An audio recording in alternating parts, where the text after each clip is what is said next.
You are now listening to the Jay Porks Experience. Listen free on iTunes or at theandydareshow.com. Now, here's Jay.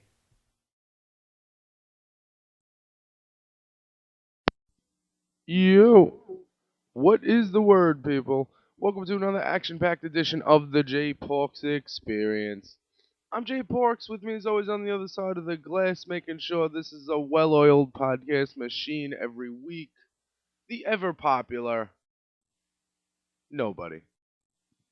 We'll get to the list of websites you need to go to help keep me in business, but first, few things I need to get to that I know are indeed true. Halloween's around the corner. Jack Bruce is no longer with us. DC has 2 weeks to get their shit together. But first, here's something that touches my soul, and I just wanna check with you to see how you feel about this. A former basketball player and gym teacher at a prestigious New York City high school faces statutory rape charges for her alleged sexual abuse of a male student. Megan Mahoney, 24, was arrested Monday for allegedly having sex with the same 16-year-old student over a period of more than 2 months, beginning in late 2013, the Staten Island Advance reports. She faces 30 counts of statutory rape. Moore Catholic High School in Staten Island is where Mahoney resigned from in January. It's where she taught gym and was an assistant coach for the women's basketball team. Investigators said that some of the encounters happened on school grounds. In August, the victim, let's put that in quotes for a second, the victim, told the New York Post that the illicit relationship began shortly after Mahoney allegedly approached him in the gym and offered to coach him in basketball. We would just drive around and do it in the car, the boy, whose name was withheld, told the newspaper. More Catholic's athletic director, who also investigated for allegedly failing to report sex abuse accusations against Mahoney and another female teacher at the school. Before she was a coach, Mahoney was a student athlete playing basketball for Fordham University and Wagner College. Okay. Megan Mahoney. She's 24. She's having sex with a 16-year-old student. Two things are happening here. Two things happened. This kid went to school every single day and enjoyed every single second of it. And B, this chick is going to go to jail because that kid enjoyed school. At what point? See, we're getting consensual sex and rape confused here. I know that when older folks have sex with younger people, it's usually sex abuse. It's usually like creepy old teachers forcing girls or little boys to do things that they want them to do. This kid is 16. There's no amount of candy that's going to lure him into any van. He's not that stupid. The girl is 24. I don't see what she sees in a 16-year-old kid. But they're only 8 years apart. In 20 years, if they dated in 20 years, nobody would have a problem with it. Furthermore, where were all these teachers groping kids when I was in school? I mean, that's all I want to know. Because if I had some moderately attractive teacher who wanted to take a ride in the car and mess around with me, in the parking lot somewhere where we couldn't be seen, I'd be okay with that. I want to know what happened. Who broke it off? Seriously? I don't think you can't. How is this statutory rape? I understand. I know people will tell me. People are going to say, Jay, rape doesn't mean you have to be forced. It's just he's young, she's not, so it's rape. Yeah, well, okay, those are the laws. We should re-examine those laws. Because nobody forced anyone to do anything in this situation. Like when I was in high school, when I was cutting class, I would have went to class. I remember we had a gym teacher who also was a history teacher, I think, Miss Ryan, who was incredibly hot. If she was groping me, during school, you wouldn't be reading about it in the paper. You'd be reading about it on my blog, maybe. This kid enjoyed every day of school, and this girl's gonna go to jail. If I was this kid, and when I go to court, that kid better fess up and say that he enjoyed every second of it. Maybe my guidance counselor wouldn't have. Maybe when my guidance counselor suggested that I drop out of school, maybe if I had a teacher texting me, I'm DTF, I wouldn't have done that. I would have stayed in school. It's insane to me. So, Megan Mahoney, I'm going to friend you on Facebook right now. Just letting you know that that's happening. Megan Mahoney, sucking off kids. And,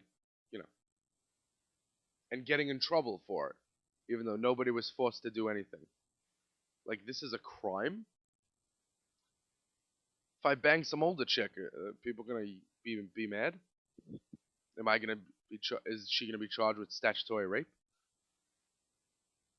Jesus. Jack Bruce is dead. That sucks harder than you'd imagine. Jack Bruce was the bass player in Cream. Cream is the power trio featuring Jack Bruce, Eric Clapton, and Ginger Baker. They were together from 1966 to 1968. In-band fighting and drugs caused them to break apart. Jack Bruce went on to be in Blind Faith, and he was in Ringo Starr's All-Star Band a few times. But known as the bass player for Cream. Now, yesterday I got a text that said Jack Bruce, greatest bass player of all time. That very well might be true. But let's take it a step further. Let's take one more step forward. Name the bass players better than Jack Bruce.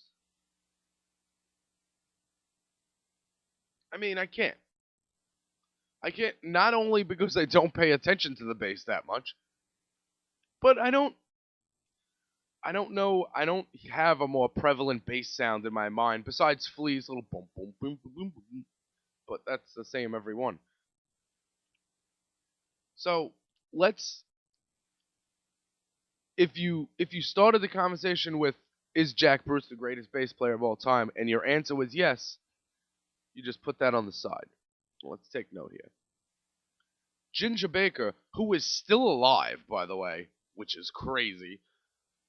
Ginger Baker, in a lot of books, has been said to be a huge influence on an endless amount of drummers.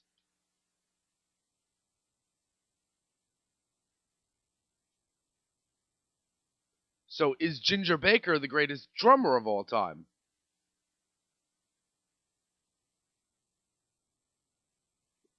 Here we go. Ginger Baker has influenced many drummers, such as John Bonham, Peter Criss, Neil Peart, Bill Bruford, Alex Van Halen, and Nick Mason. All those people say that Ginger Baker helped him be a better. All those people got inspiration from Ginger Baker holding the drumsticks. So, let's pretend for a second that Ginger Baker is the greatest drummer of all time. Is Cream the best power trio? Is Cream the best three-piece band ever? If you got the best, it's like the all-star team. If you have the best bass player, the best drummer and the best guitar player. Wait, oh, I heard a bunch of people. Did I hear you say? Did I hear you get mad when I was saying that Eric Clapton was the best guitar player of all time? Don't do that. Don't do that. Jimi Hendrix played the guitar upside down. He had weird tunings, and he didn't play it like an actual guitar player plays it. It doesn't count. And if you want to say that Jimmy was only around for 4 years when Eric Clapton was around for, till now, I would just say that if you take any 4 years of Clapton's career, put it up against the 4 years of Jimi Hendrix's career, any random 4 years of Eric Clapton's career, Eric Clapton wins. Just because Eric Clapton says that Jimi Hendrix is a better guitar player than him doesn't mean it's true. The guy is humble. The best three-piece of all time has to be Cream. So now, there is a member of Cream that is no longer with us. Cream will never perform again. They performed at the Royal Albert Hall in 2005. That was their last performance, and at the Garden. And Ginger Baker still goes on tour.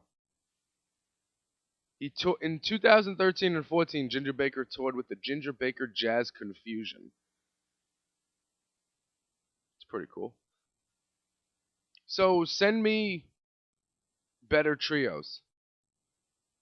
I know it's crazy.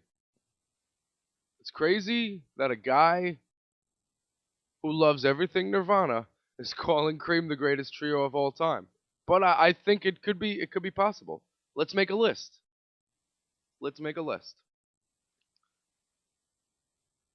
Because I mean, we'll make the list. Here's what I want you to do. I want you to tell me who your favorite three-piece is. You can't all say Nirvana. And Pearl Jam's got 4 people, and so does the Foo Fighters, so you can't use them. So you might have to think of a band that's good. Sorry. You might have to give me a decent answer to this. Did you see Sonic Highways? Good. I didn't. Enjoy it. Halloween. Halloween is the time where people dress up. Girls get the... Wait.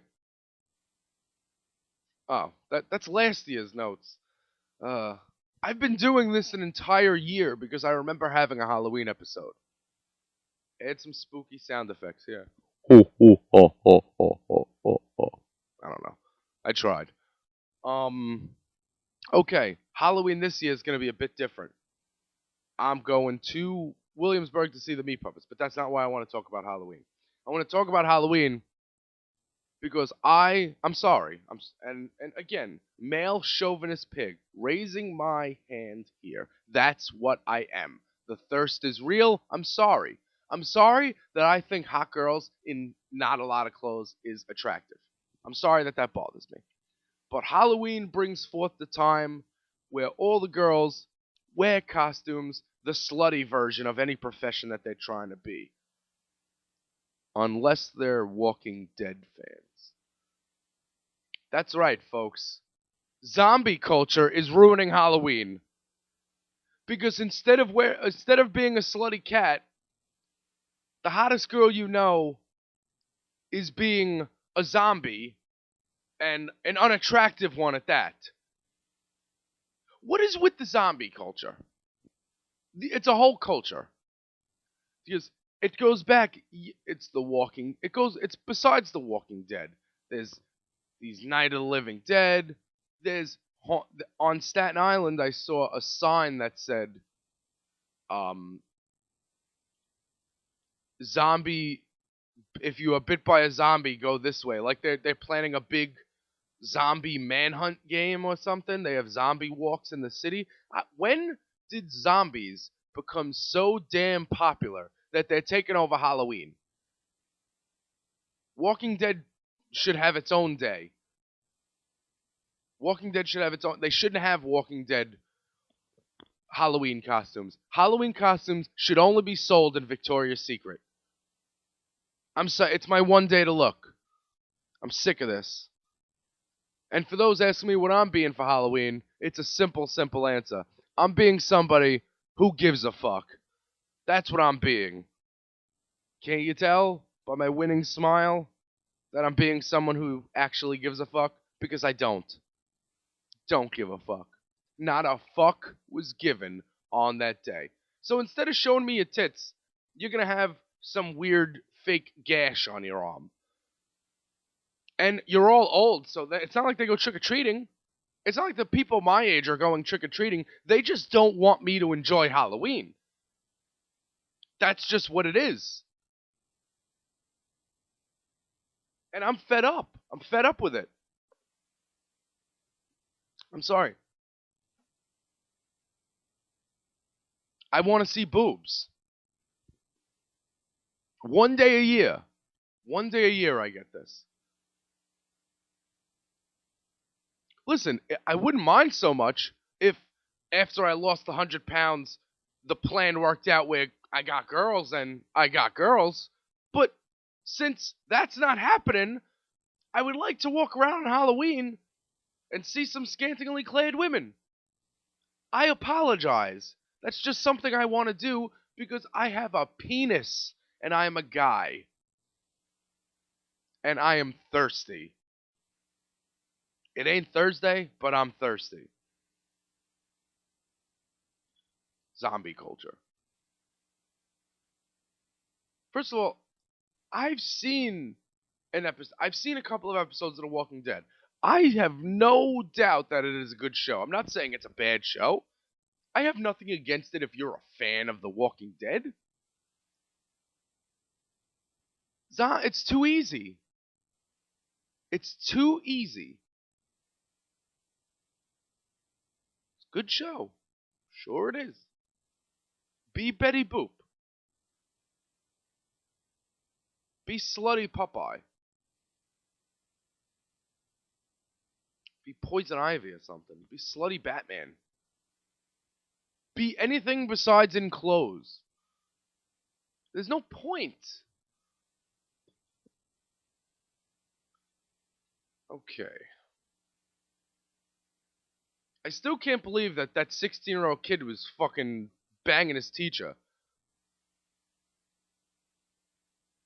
That's crazy. She's 24. I've never had sex with anyone 8 years older than me. I would love to. If anyone's 8 years older than me and would like to have sexual intercourse, and you have a vagina and have always had a vagina since you were a child, I'm down. Let me know. I promise you won't be statutorily raping me. Let's talk about Yes on 71 for a second. Because a lot of people got mad last week when I didn't talk about marijuana and the legalization of it, which I probably did for a second. But let's talk about it again. 4 states this November have a chance to bring forth more legalization of marijuana, whether it's recreational or medical. It's Alaska. Alaska is yes on... I don't want to say the wrong numbers. Alaska, yes on 2. And it says regulate marijuana like alcohol. Agreed. Oregon, yes on 91. Oregon's weird because every time I read the Oregon laws, I think they could have it, but they want to be allowed to grow it on their own for medical uses or something. I'm not sure, but yes on 91. Florida, also, it's yes on 2. And Washington, D.C., yes on 71. The big thing about Washington, D.C., if Washington, D.C. was going to be a state that had marijuana recreationally, that would be the biggest game changer of any of these states to do it. For me, anyway. Because D.C. would be the only place I could get to by myself without a plane ticket daily and experience it live and in person. And I got to tell you, let me first say this. If they do legalize it in Washington D.C. for recreational uses and they start opening up stores, I will go to one of those stores and I will record a podcast there if they let me do so, which I'm sure they will. I don't care. I was going there anyway. I might as well bring my computer, record a podcast, right? Now, a lot of people thinking, Jay, Washington, D.C., that's where the White House is there. Congress is there. They're never going to pass that there. Well, two words make me think that they will pass it there. And that's Marion Barry. Marion Barry, excuse me. A Marion Barry is a berry. Marion Barry. Do you know who this is? I know a lot of you do, but for the people that don't, I don't want to leave you in the dark. I don't want to leave you looking this up. So I'll give you a taste of who Marion Barry is. He used to be the mayor of Washington, D.C. He was elected in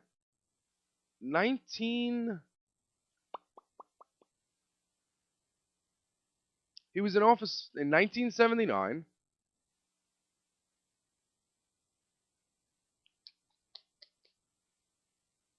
He was reelected in 76.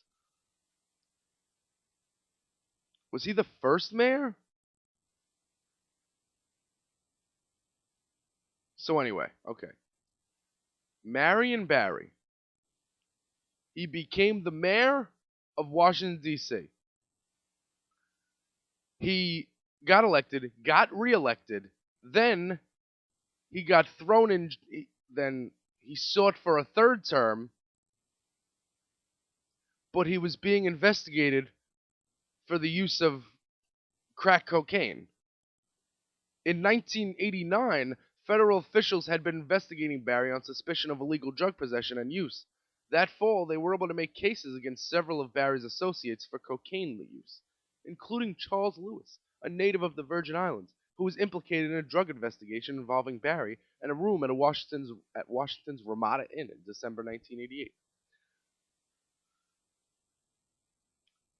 The mayor of Washington, D.C. in 1990 was arrested with former girlfriend in a sting operation for crack cocaine use and possession. He was sentenced to 6 months in federal prison shortly before the November election, which he lost, and it was his only loss of the year. It was his only loss ever. Then, when he got out of jail, they reelected him. Washington, D.C. isn't even a state, but they're the only place to have a mayor use crack, go to prison, come out of prison, and get reelected as the mayor. Oh, he won't do it again. So who's voting in Washington, D.C.? And if they are, I think they'll be okay with plants being sold in stores. Yes, on 71. I will move to Washington, D.C. That is a game changer. And I'll just go as far to say this: if 2 out of 4 of those get it, floodgates are open. Floodgates will be open. And pretty soon we're going to be living in America where you can buy plants in stores. Much to the dismay of Big Pharma and the liquor companies. Sorry, guys. Back after this. Hey everybody, it's Andy from the Andy Dare Show here. Just want to say that I am super proud to have the J Porks Experience be part of Dare Network. And if you want to keep my little podcast network completely free, all you got to do is go to theandydareshow.com, look on the right-hand side of the page, and you'll click on the Amazon banners for all your Amazon needs, and you'll tip your cap to the J Porks Experience and all the fine broadcasting here on Dare Network. Also, be sure to follow Jay on Twitter at JPorks, Instagram at JPorks, and jporks.blogspot.com. Thank you so much for listening, and back to the J Porks Experience. And we are back. I just want to get to a couple of things first here. First of all, rest in peace to Foxy Shazam, a favorite of mine and many over at ConcertConfessions.com. Foxy Shazam has decided to disband for an unknown amount of time, citing family and, well, let's read the statement. Here's a statement from Foxy Shazam. After more than 10 years of our lives completely revolving around Foxy Shazam, it is time to disband for an unknown amount of time. Performing more than 2,000 shows together around the world has been life-changing, but also has kept us from spending time with our families and pursuing our own passions and ways to grow as individually as artists. It has been an honor sharing ourselves and our music with all of you.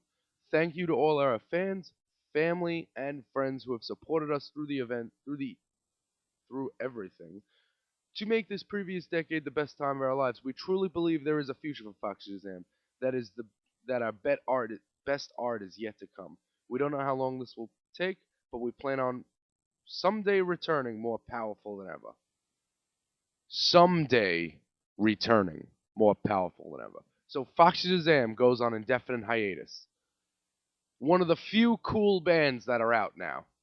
And there are people that don't like the Foxy. There are people that think it's gimmick rock. Those people are stupid. Foxy Shazam is awesome, and to prove it to you,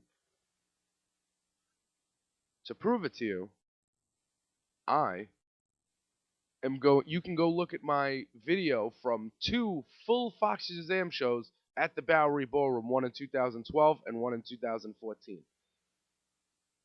I'll share those for you. I got them all on YouTube. I'll share them for you on the notes. And for people who thought the Late Late Show was something you don't watch because Craig Ferguson is the host, well, with Craig Ferguson's final broadcast of the Late Late Show approaching, Metallica have booked a week-long residency on the program to play him out in style. What goes on? That's the show Metallica chose to do the week-long residency on? They want to say goodbye to Craig Ferguson? Who cares? And they're gonna have a new single on Record Store Day. Their new song, Lords of Summer, will be out on vinyl on Record Store Day. So, in case you cared about what Metallica's up to, there it is. And, you guys probably know this. The AV Club.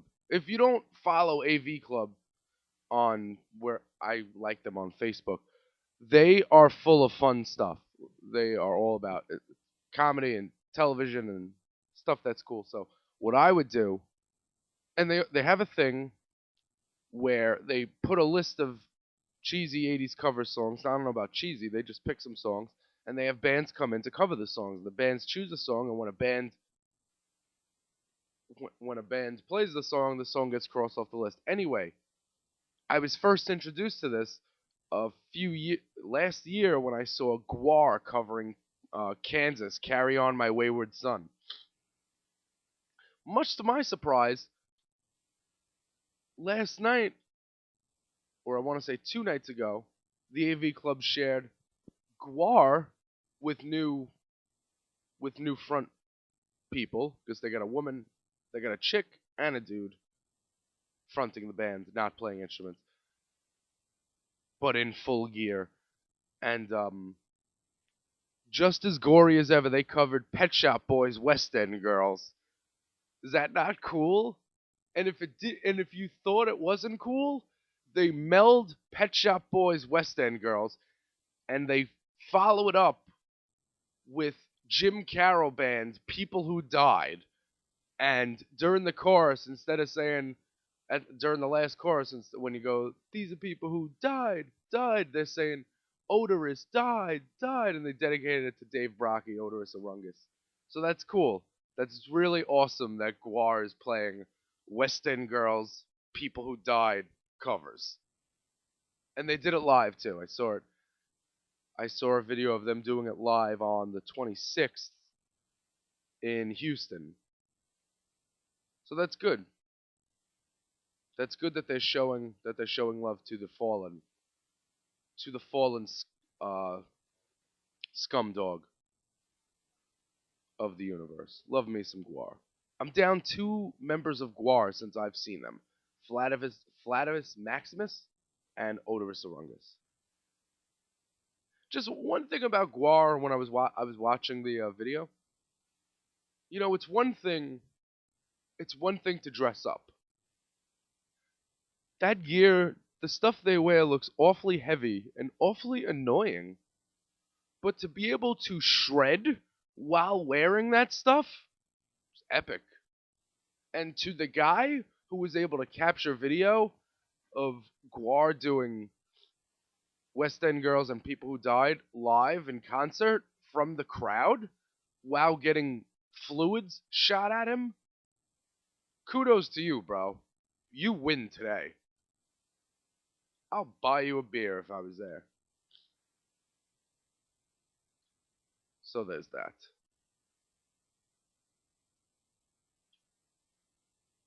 Alright, well, I guess it's time for me to give you the list of websites you need to go to help keep me in business. We'll get to the music portion of this podcast. Remember when this was about music? It still is. First, I need you to go to concertconfessions.com. That's for all your live music, news, and reviews for the fans, by the fans. New stuff going on at concertconfessions.com is Mastodon and Gorgia at the Fox Theater in California.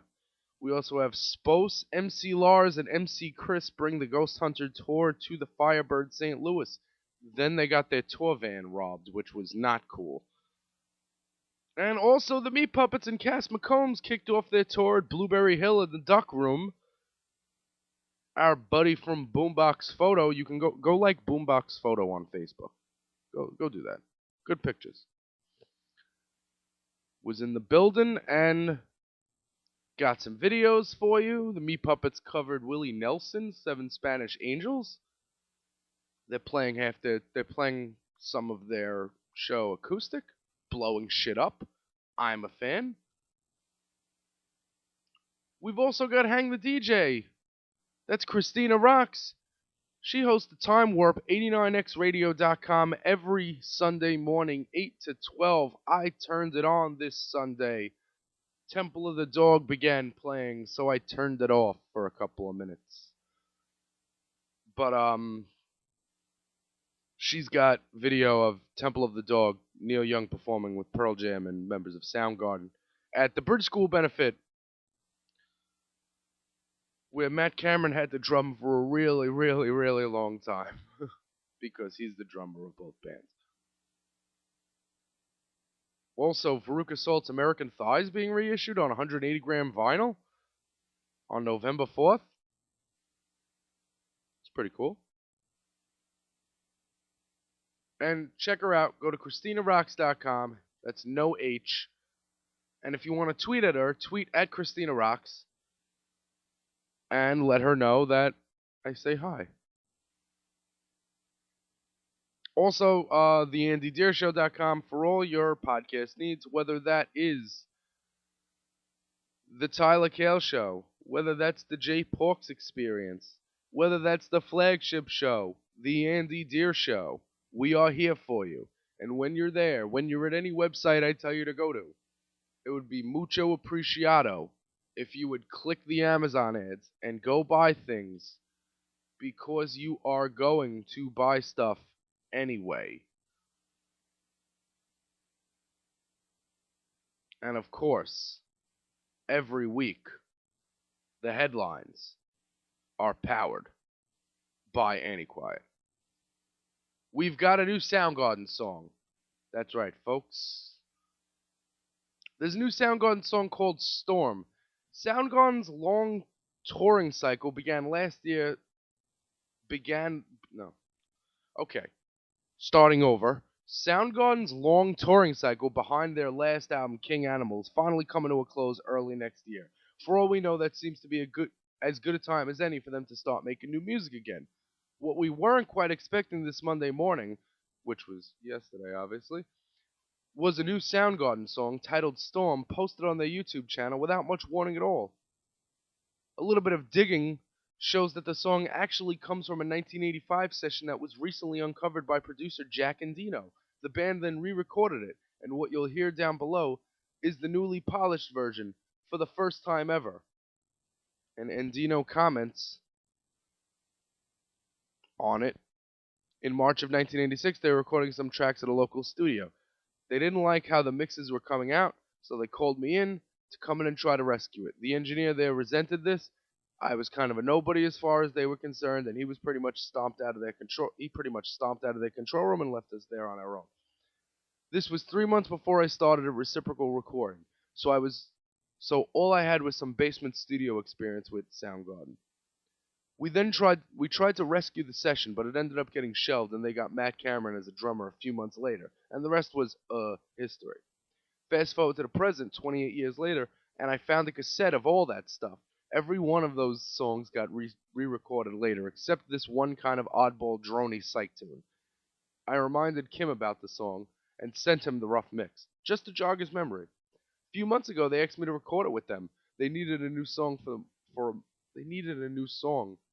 movie or TV or something. I'm not sure what it was for, but they thought it would be fun to see if we could see what we can do with it now. What was interesting is that Chris and Kim remembered it, but Ben and Matt had never played the song before, so they had to learn it from scratch. Chris actually did the final vocals himself at his home studio and sent me the files, and they were all arranged and perfect, and I just dropped them into our Pro Tools session, and it was nailed. He's really, really good at recording himself. I don't know what's going to happen with the song. It may just end up as a B-side, but it was pretty cool to work with him again, decades after we did Streaming Live. And while the song was promptly removed from Soundgarden's official YouTube account, there is audio from Crave, from a Tumblr, and you can get it at Crave Magazine, Crave Online. And that's our buddy Fernando with that. I'm going to hit like on this. New Soundgarden song called Storm. Check it out. Marilyn Manson has released a new track, third day of a 7-day binge. I missed the first and second days of this 7-day binge. But the more important thing is I want you to look at the logo and ask yourselves, is Marilyn Manson copying the Nine Inch Nails logo? It's very Sin era Nine Inch Nails.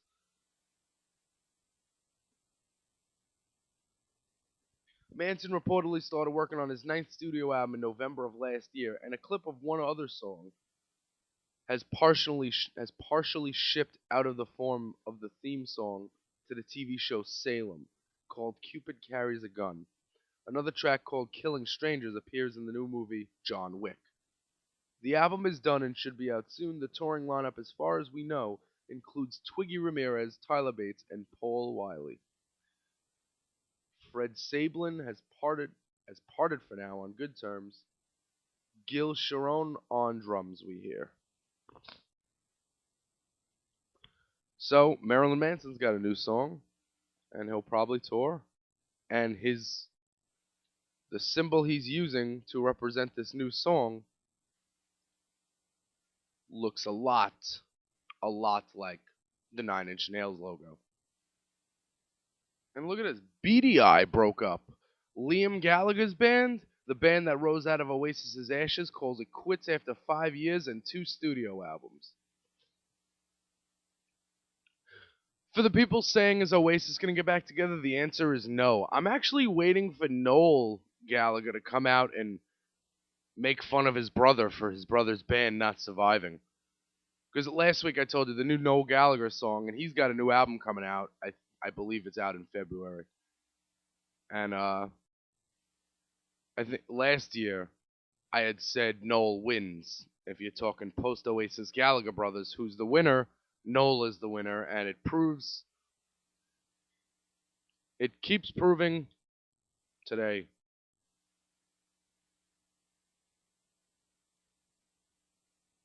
So, BDI, no longer.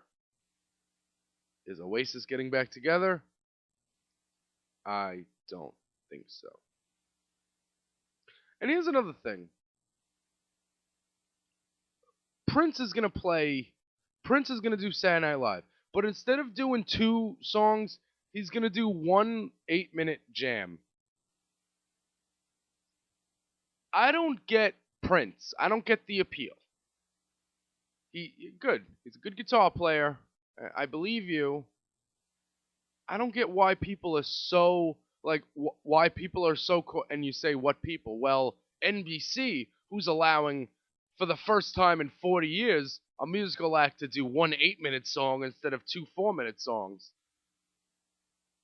Why do you have to do that? Because you're Prince and you're weird, you have to be different than everybody else? It's ridiculous. I had a table at the restaurant the other day, and they were telling me, "Oh my God, I saw the Stones and Prince opened." Yeah, good, cool. Prince opened for the Stones. The artist formerly known as whatever the fuck he is, Third Eye Girl, Carmen Electra's boy toy. I don't care what he is. He's weird, and he doesn't deserve your praise. When you start acting normal, maybe I'll respect you. Has anyone ever seen the stage when he has the stage is in the shape of his symbol? Get the fuck out of here. Purple Rain my ass. Morris Day and the Times suck.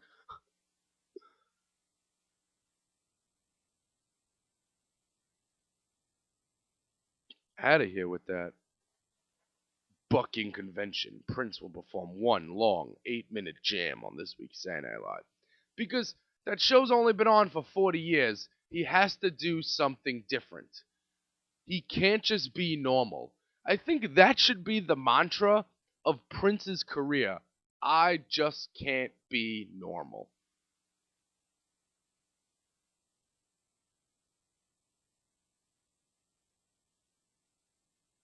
Unbelievable.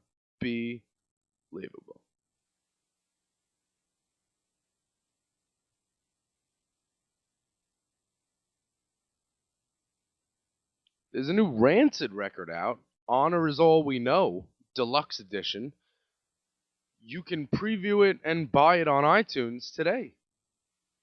Also, speaking of albums coming out, Rollins Band is reissuing. I just want to find out the name of it. Henry Rollins, Sweden. Rollins Band album Lifetime, remastered from original tapes and back out on LP, released today on Discord. And then he corrects himself. It's not actually released today. It's available for pre-order today, and it comes out 11/18. So you can get the old Rollins Band reissued, or you can get the new Rancid album. I mean, if there was anything that came out of left field, it was Rancid. Whoa, where were you guys? Where have you guys been hanging? And the Foo Fighters sold out Wrigley Field because that many people like bad music. That many people like terrible music. And it amazes me to no end.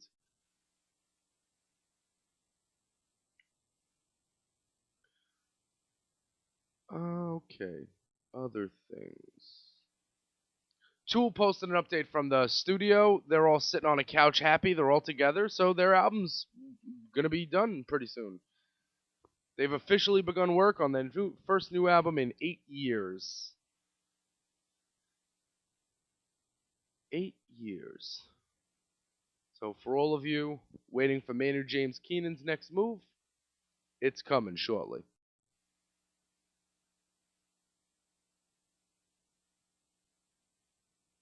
And not Bob Dylan.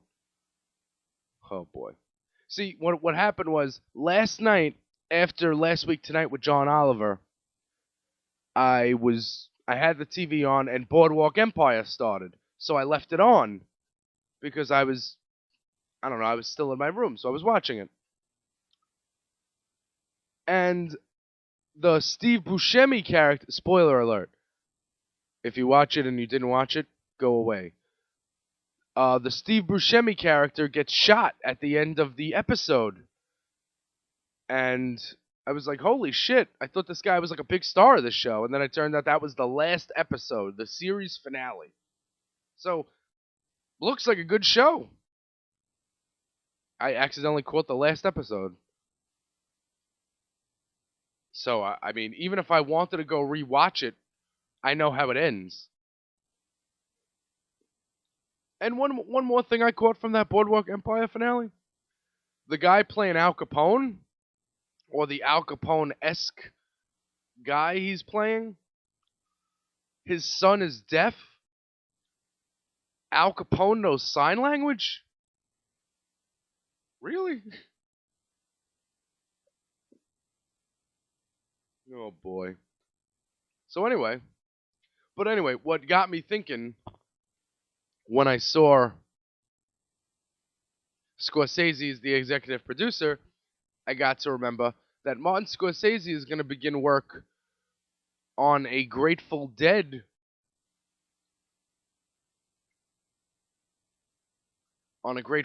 documentary.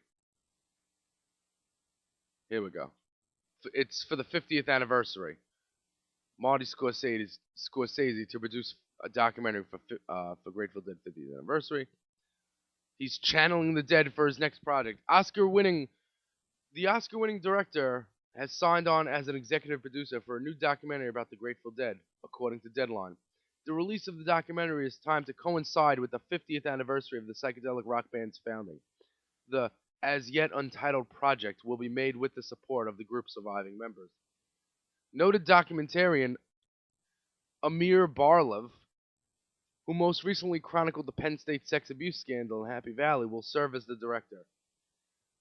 Millions of stories have been told about the Grateful Dead over the years. With our 50th anniversary coming up, we thought it just might be time to tell one ourselves, and Amir is the perfect guy to help us do it, the band said in a statement. Needless to say, we are humbled to be collaborating with Martin Scorsese.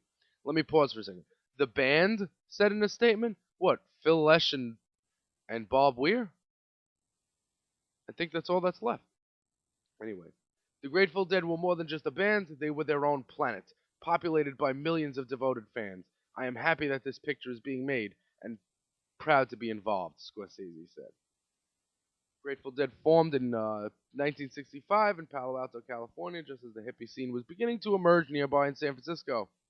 The band experienced a resurgence decades later with the release of their 1987 single Touch of Grey, and through repeated touring, gained a devoted legion of fans affectionately known as Deadheads. Frontman Jerry Garcia died in 1995 at 53 following years of heavy drug use, but his bandmates have soldiered on in the years since his death. Scorsese has been involved in several documentaries about music in the past. He did Shine a Light about the Rolling Stones, and he also did the 2011 George Harrison's Living in a Material World documentary. And Wolf of Wall Street screenwriter Terrence Winter is in on this as well. Wait, no. Scorsese is currently in talks to direct an upcoming biopic about the life of Frank Sinatra. And he's also been tapped as executive producer for new HBO series about the 1970s rock and roll scene, which is being created by Boardwalk Empire showrunner and Wolf of Wall Street screenwriter Terrence Winter. Okay, so Scorsese is gonna documentize the Dead, which is good.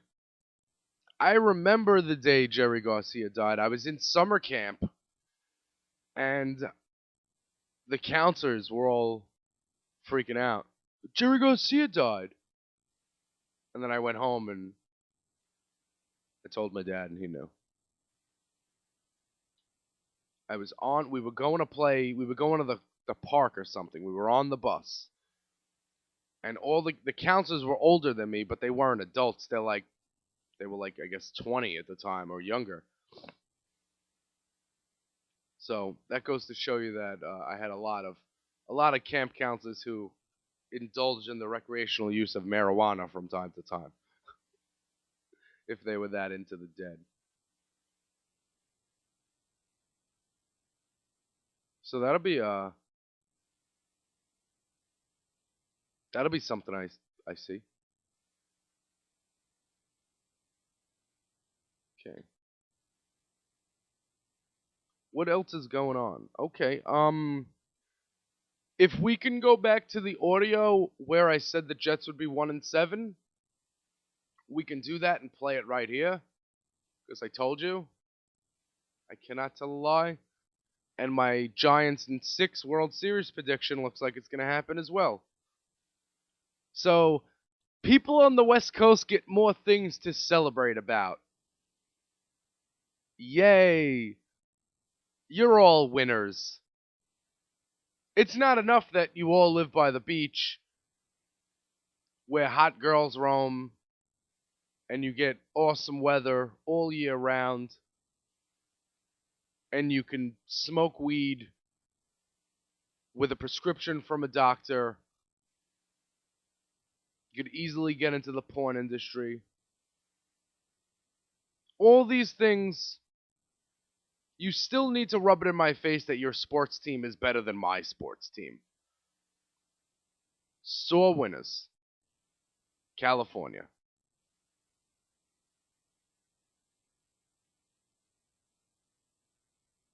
And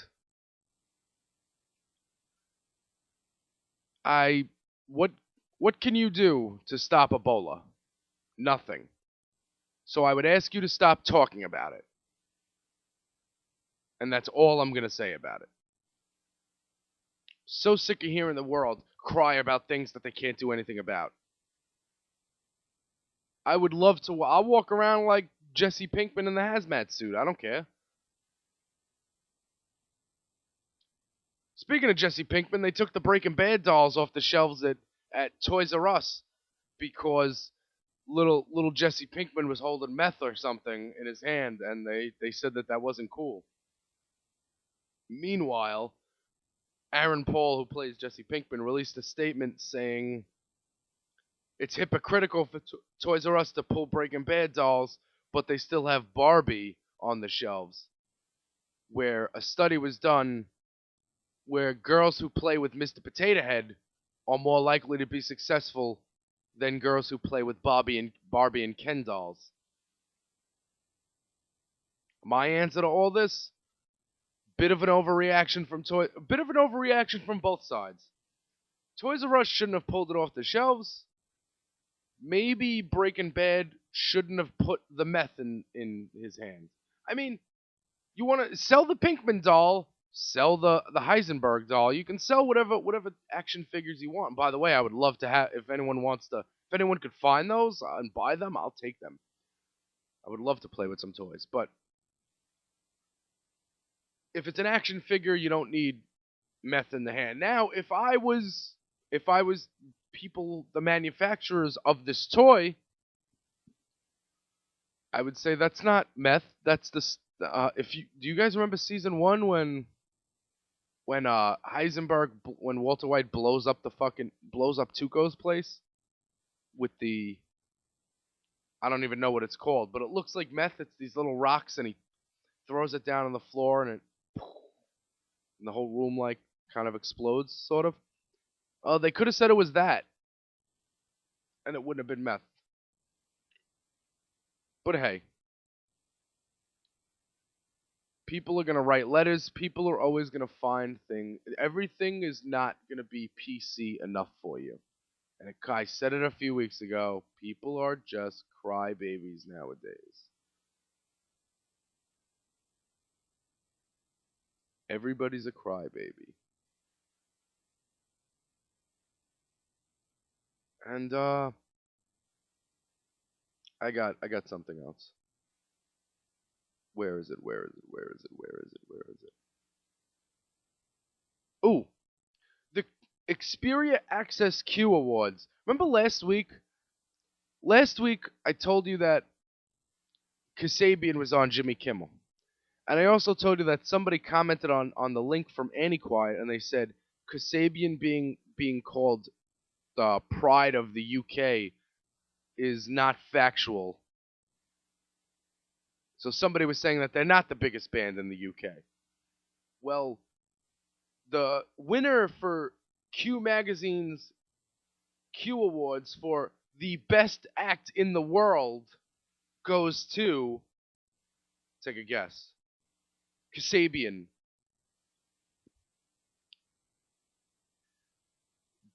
Beating out Ed Sheeran, St. Vincent.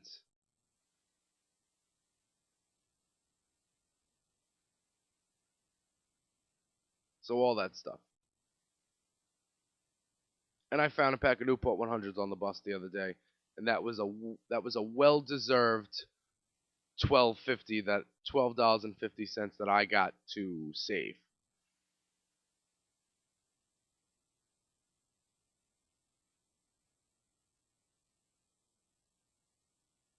And for everyone talking about sugar on Halloween because John Oliver had a brilliant takedown of the sugar industry last night, that's why I drink diet soda. See, here's the thing. People say, Jay, you have all that artificial sweetener and it's not healthy. Okay. And if you have sugar, maybe you'll be a little healthier and you'll be a fat piece of shit. I'd rather be thin. I'd rather look good.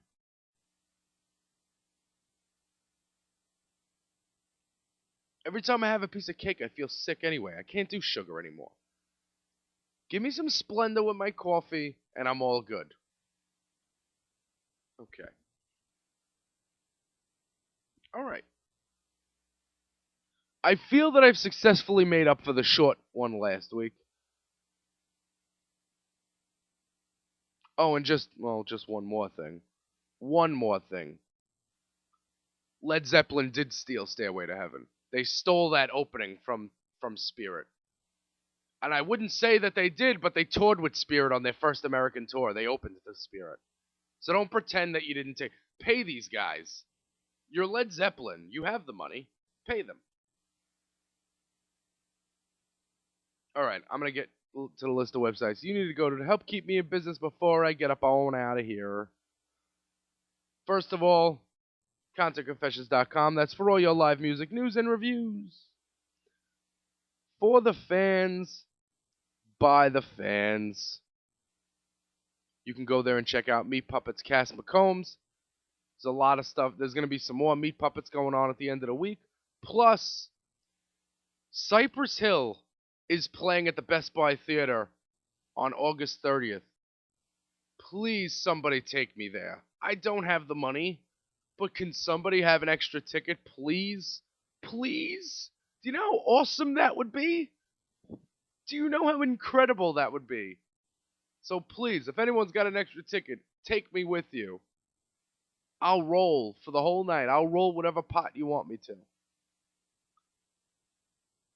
And when you're at ConcertConfessions.com, click the Amazon ads, click the links. You're going to buy stuff anyway. Might as well buy them here. Christina rocks. She hosts the Time Warp, 89xradio.com every Sunday morning, 8 to noon, Throwback Thursday, except on Sunday. She's also got a website, Hang the DJ. That's ChristinaRocks.com. Christina with no H. Check her out. You're listening to this podcast on the Deer Network, bringing you such quality programming as the Tyler Cale Show, the Andy Deer Show, and the sultry tones of the J Porks Experience. Coming to a town near you if your town legalizes recreational marijuana. And you can click those Amazon ads too and buy stuff and Uncle Bubs and all that stuff because you're going to buy it anyway. Might as well buy it through us, especially with the holiday season rolling around.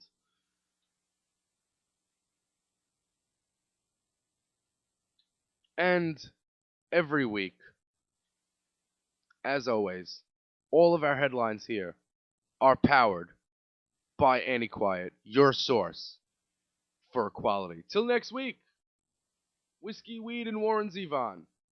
Late.